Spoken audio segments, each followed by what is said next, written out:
Hello guys, અમે જઈ રહ્યા છીએ આજે રવિવારી બજારમાં, જ્યાં રવિવારી ભરાય છે અને તેને ગુજરી તરીકે પણ ઓળખવામાં આવે છે।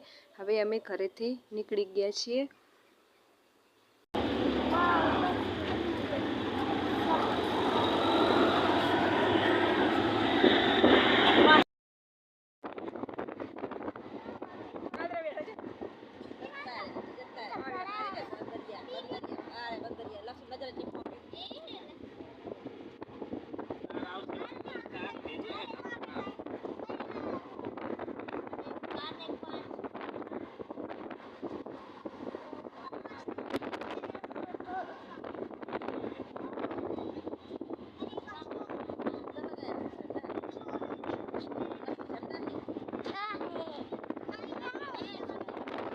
જો મિત્રો, અમે પહોંચી ગયા। હવે રવિવારે બજાર ભરાય ત્યાં અમે તમને બતાવીશું કે ત્યાં તમને શું શું મળશે અને અમે થોડી ખરીદી પણ કરશું, તે તમને બીજા ભાગમાં બતાવીશું। તેના માટે તમે બીજો ભાગ જોયો।